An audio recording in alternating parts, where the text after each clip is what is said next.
Hi, my name is Rebecca Temple. I am associated with the Indiana State University Doctorate of Athletic Training, and today I am focusing on injury prevention strategies for hamstring strains, looking at the disablement model as well as the health-related quality of life index. So a quick introduction to hamstring strains. Hamstring strains are a prevalent injury that makes up 37% of muscle trauma injuries in athletes that typically leads to time out of their sport. There are 3 degrees of hamstring strains. One is just overstretching of the muscle. Grade 2 is partial tears of the muscles involved, and grade 3 is a complete rupture of the muscle. Quick definition and overview, as previously touched on, is that there's different levels to a hamstring strain, and it can be up to a grade 1 to grade 3. And it typically involves one or more of the muscles on the back of the thigh, which are known as the hamstring muscle group. Symptoms often include sudden pain during activity, swelling, bruising in the thigh area located behind the leg.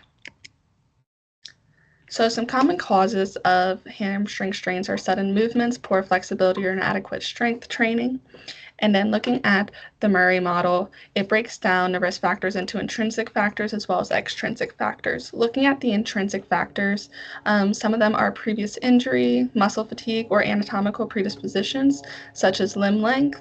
Previous injury is just any previous hamstring strain injury, or if we're looking at muscle imbalances, it could be a quad injury as well as a hip flexor, and a muscle fatigue is just having sore, tired muscles from overuse. Extrinsic factors are looking at your environmental conditions such as surfaces and weather.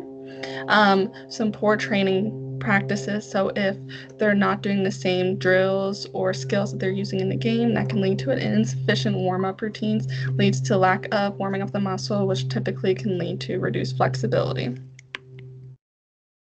So the injury risk screening that I plan on using to identify hamstring strains or those at risk of hamstring strains in my practice is the Lower Extremity Function Scale, also known as LEFS. This has 20 questions regarding activities and the patient's ability to function. This will be used by identifying what activities the patient has difficulty functioning with. And this can kind of identify any muscle imbalances or any reduced flexibility that they may have. It has a high reliability and validity, which makes it practical to use in a clinical practice. And as previously stated, using LEFS to identify risk are identifying those muscle imbalances as well as the reduced flexibility. So now looking at the framework of the disablement model, the disablement model breaks up an injury into 5 different domains: the function and structure, the activity, the participation, environmental factors, and personal factors. This model emphasizes the fact that an injury is multifaceted and that there's multiple factors that can go into what causes an injury or why an injury occurred. The first one is looking at the functions and structures.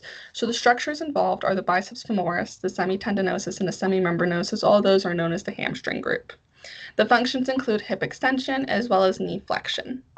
And when an injury occurs, a patient may not be able to achieve full hip extension, may not be able to achieve full knee flexion, or may have pain with any of those movements. So looking at activity, when someone does suffer from a hamstring strain, they typically develop an antalgic gait, as well as difficulty going up and down stairs, which can lead to issues in further factors and their health-related quality of life, and it can lead to other factors that we'll discuss later on. So participation, looking at the damage to whether it be the biceps femoris, semitendinosus, or semimembranosus, the patient will be unable to run at full speed in a sports setting, unable to make quick changes of direction and decreased vertical height, because the muscle group there does help with jumping, running, and agility and proprioception in changes of movement, which is why that muscle group is so essential and why a hamstring strain can be so detrimental. And then looking at environmental factors, which falls into the extrinsic factors or risk factors as previously discussed, insufficient warm-ups can cause decrease of the muscle elasticity or being able to hit the full extensibility of the muscle, which can lead to tears or strains. Weather, typically wet surfaces or raining, can have a higher risk of hamstring strains, as well as surface being played on. If someone is more used to playing on grass versus turf, they may be at more higher risk of hamstring strains when they do go to play on a surface they're not used to. And then personal factors, this one goes into muscle fatigue, a lack of rest. So if a patient is not resting and may have to do a job after their sport or has to go and help out their family because their family's unable to do their activities of daily life, the patient may have to do that and not allow adequate recovery for their muscle or any previous history of hamstring strains as discussed. And also the older you get, the more prone you are to hamstring strains. And then looking at the health-related quality of life, when going through a disabled model, all this reduced participation in activity can cause the patient to feel ostracized and can lead to a variety of mental health issues such as depression or anxiety and feeling like they do not fit in their community anymore, and can affect their daily activities if they're unable to go to their job or unable to help their family when needed. So some injury prevention strategies in here are looking at minimizing the strain risk as well as protecting athletes and enhancing their performance. So looking specifically at the disablement model, breaking it down, looking at function, you want to strengthen the surrounding muscles and increase flexibility with some exercises that will be discussed later. Activity is going to be reduce activity during the soreness phase, prevent them to going into the strain phase of a muscle injury. Participation is reducing overexertion, so reducing them going to multiple different practices that may cause more fatigue in the muscle. Environmental factors are going to be recommending some indoor practices when it is wet outside, making sure they're warming up properly so that way the full extensibility is able to be achieved, as well as training on the same surface that it's going to be played on. Then some personal factors are encouraging that recovery and identifying those who have had a hamstring strain in the past.